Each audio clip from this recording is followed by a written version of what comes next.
Hey guys, welcome back to another video. Spider-Man Brand New Day has just been released, and in today's video, I'm going to break down the entire plot of the movie. I'll also share my review at the end. If you want more breakdown videos like this, make sure to subscribe to the channel. Let's get started.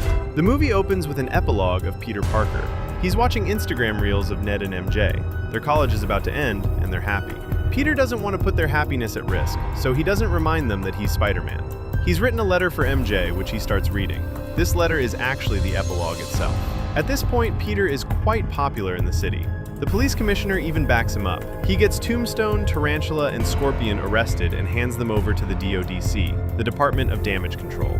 We also learn Peter has a medical problem, recurring headaches and stress. He turns the top floor of his apartment into his workspace. A DODC van goes out of control and crashes into their headquarters. Peter rushes to stop it, and this is where he meets Frank Castle. Frank wants to shoot the van, but since Spider-Man doesn't kill, he tackles Frank and pulls him away. The two of them start a friendly banter that runs throughout the rest of the film. An old woman gets out of the van and she's possessed. Whoever is possessing her keeps jumping from body to body. Eventually, they end up inside a DODC employee whose job was to transfer Scorpion, and because of that, Scorpion escapes. The police commissioner asks Peter to investigate. He meets Florence Pugh's Black Widow from Thunderbolts, who tells him the possessor searched DODC's records the most for one specific thing, VMAX. Remember that name, it becomes very important later. Peter meets DODC's director, Bill Metzger, but he doesn't reveal anything about VMAX. He only says the hand ninjas working there are troubled teenagers who have since reformed. After this, Peter spots Ned at a coffee shop and follows him back to his apartment. This is the first time in a long while that he meets Ned and MJ properly. And there's a big twist. MJ now has a boyfriend. This hits Peter with a sensory overload and he passes out. The next morning, Peter wakes up in a cocoon. His mechanical web shooters have been replaced with organic webbing, and his spider senses are operating at an extreme level. Just then, the commissioner calls saying Scorpion is causing havoc. Peter rushes over without any control and gets badly beaten. Only then does he realize this isn't actually Scorpion, but a possessed person. Suddenly, Peter's eyes change color.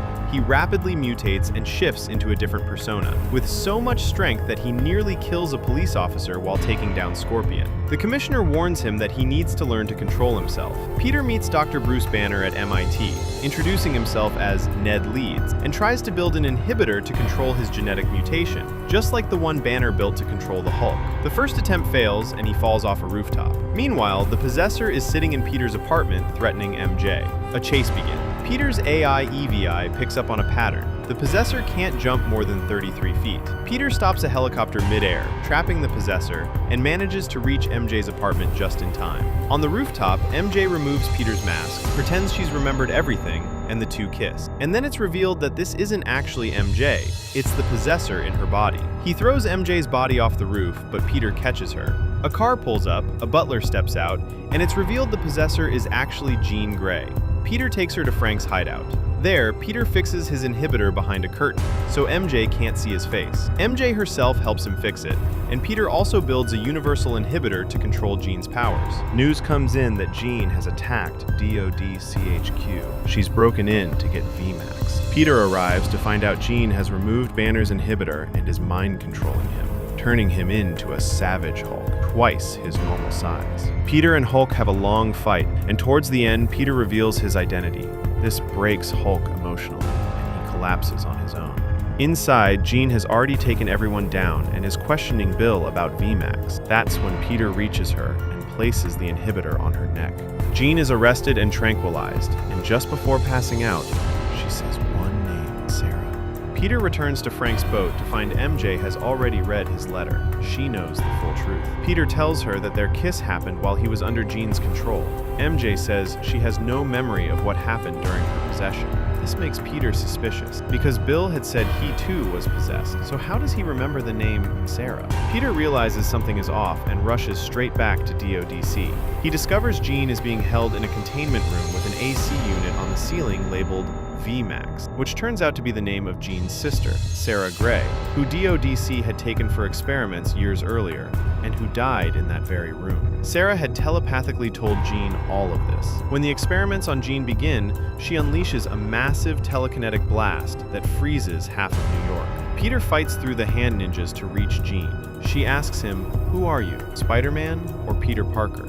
Peter replies, "Why not both?" and unleashes his final mutation, defeating the ninjas without killing them.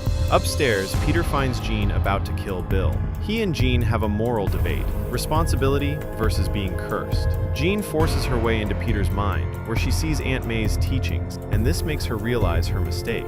But in the heat of the moment, Frank tries to snipe Jean. Peter senses it with his spidey sense and jumps in front of her. The bullet hits him instead. Peter is badly wounded, and Frank rushes him to hospital, recreating an iconic comic panel along the way. At the hospital, Frank apologizes to Peter, and the two make peace. Outside, all of New York has gathered because everyone loves Spider-Man now. Frank jokingly puts on Peter's mask and waves from the window. Finally, Peter goes back to the same coffee shop where he first met Ned. He says, "I am Peter." And the two share the same iconic handshake from Homecoming and Far From Home, letting Ned know this is the real Spider-Man. In the end, Bill survives, Jean has admitted her mistake and is coping with it. And going forward, it looks like Spider-Man and Jean will work together, possibly in Secret Wars. There's also a post-credit scene tied directly to Secret Wars and Tobey Maguire. My final take, this is an okay Spider-Man movie, not the best. For me, the best will always be The Amazing Spider-Man, Tobey Maguire's Spider-Man 2, and maybe No Way Home. This movie doesn't really have a proper big bad guy, which makes the story feel a bit scattered. It's definitely one of the most visually beautiful Spider-Man movies, but it doesn't quite match The Amazing Spider-Man 2 in terms of VFX and swinging. Let me know in the comments if you'd like a separate video on that. And if you enjoyed the movie, drop your thoughts in the comments too. See you in the next video.